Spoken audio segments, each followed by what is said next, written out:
The Ties That Bind. Damian's Story. A Tale of the Blackwoods. Act 1. The Youngest Blackwood. Damian Blackwood had always been the heart of his family. As the youngest of 6 children, with 4 older sisters and Ego as his older brother, Damian had grown up in a world of warmth and care. His sisters doted on him, his parents indulged him, and even Ego, stoic and steady, often softened in his presence. The Blackwoods were the oldest family in Blackdown, their wealth and land shielding them from the harsher tolls of village life. And Damian, the smallest and brightest of them all, had been spared the grief and hardship that seemed to linger on the edges of their world. But Damian was not idle or entitled. He had a gift with the Blackwood warden dogs, those great wolfish beasts renowned across the duchy for their intelligence and ferocity. Where others saw snarling jaws and restless energy, Damian saw potential. With him the dogs listened, were loyal and protective.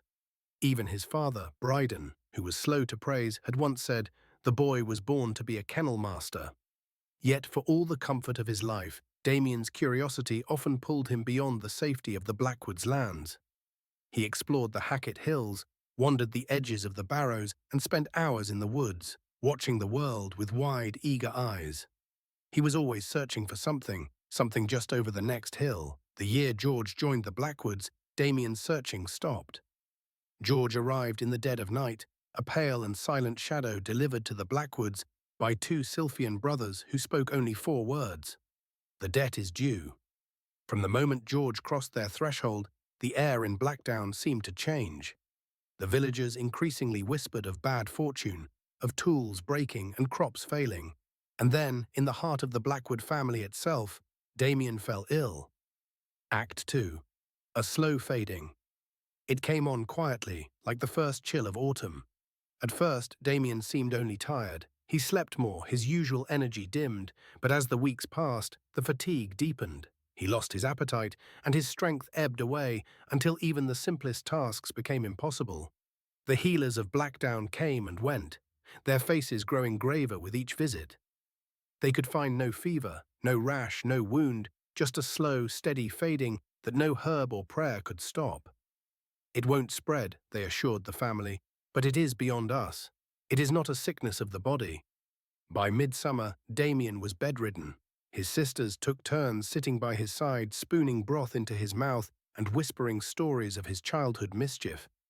Ego, ever the protector, stood watch over the house, his face set in a grim mask.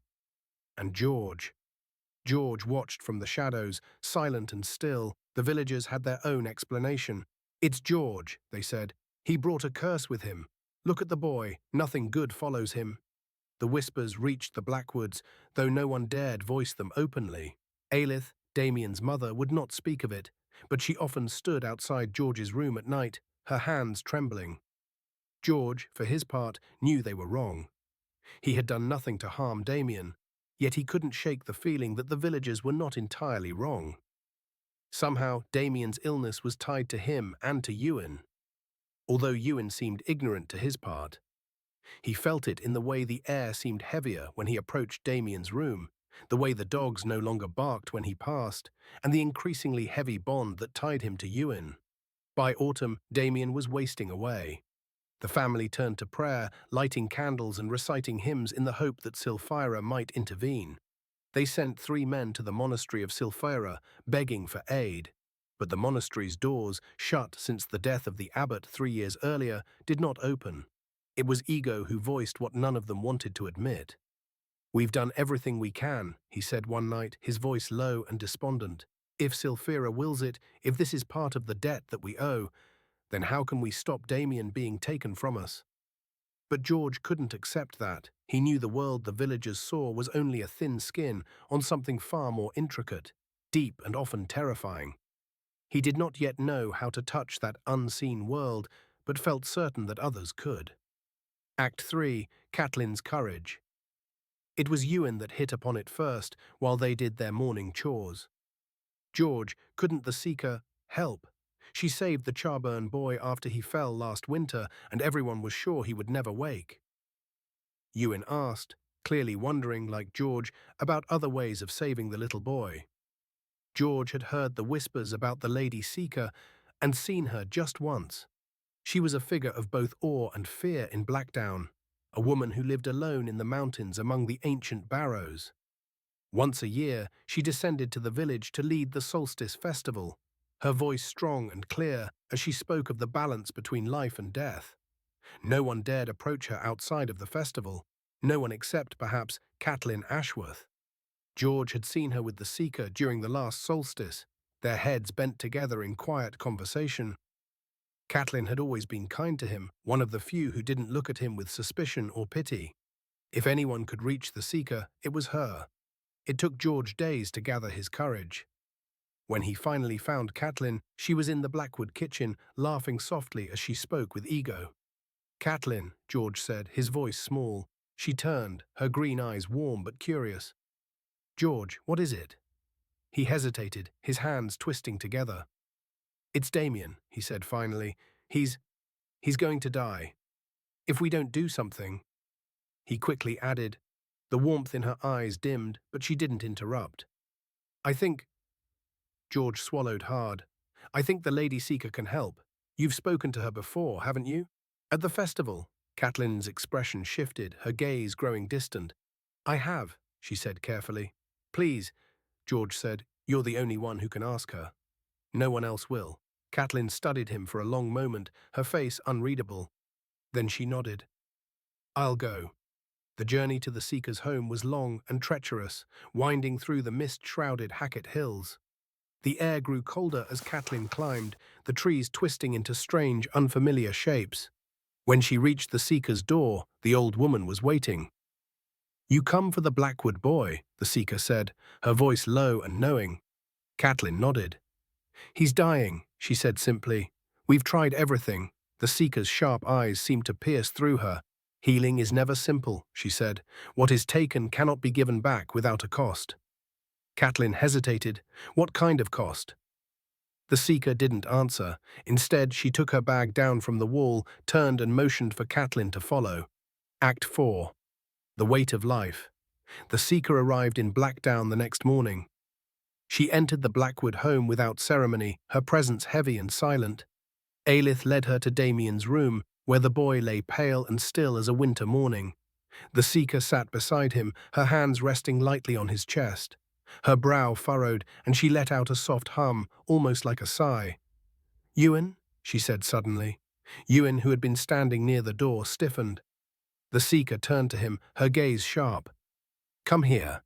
He obeyed reluctantly, his heart pounding. The Seeker's hands moved to Ewan's chest, pressing lightly over the star-shaped mark that had appeared the day he was saved. Her eyes closed, and for a long moment the room was silent. When she opened them again, she spoke softly, her words measured. "There is a balance to all things," she said, "a thread connecting one life to another. Damian's thread has been frayed, but it is not yet broken. It can be mended, but it will not come without a weight of its own." Her gaze flicked between Ewan and George. "The boy lives in the shadow of a debt. That shadow will stretch, binding his life to others. Protect him, and perhaps the thread will hold." Ewan didn't fully understand, but he nodded. The Seeker turned back to Damian. She didn't chant or glow, as the villagers' tales often claimed. Instead, she placed her hands over his heart and sat quietly, her eyes closed. When the Seeker finally rose, Damian's breathing had steadied, his cheeks were flushed with color, his eyes fluttering open. He was alive, but Ewan felt the weight of it settle over him, unseen but undeniable. The Seeker had left without explanation, but her words lingered. "The debt is shared now. Guard each other well." Epilogue.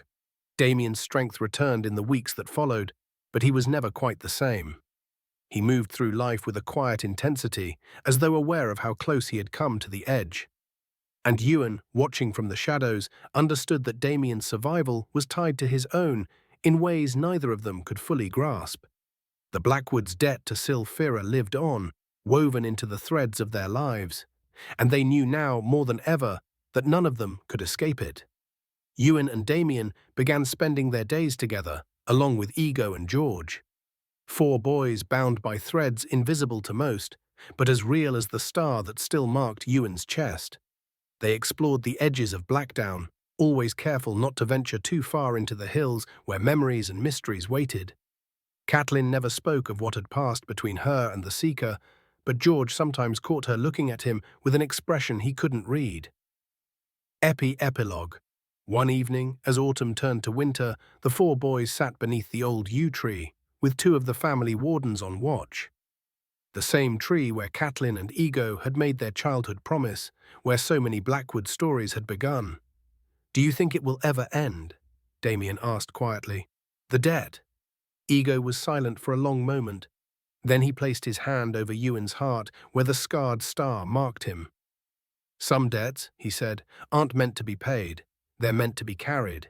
Ewan nodded slowly. "Together," he added firmly. George looked at each of them, these boys who had become his brothers through circumstances none of them fully understood. The weight he'd carried alone since arriving in Blackdown felt lighter somehow, distributed among them like the Seeker had said. As the first snows began to fall, they made their way back to the house, their shadows long and intertwined in the fading light. Behind them, the yew tree stood sentinel, its ancient branches holding the weight of their stories, their debts, their bonds. The balance had shifted, but it held, for now.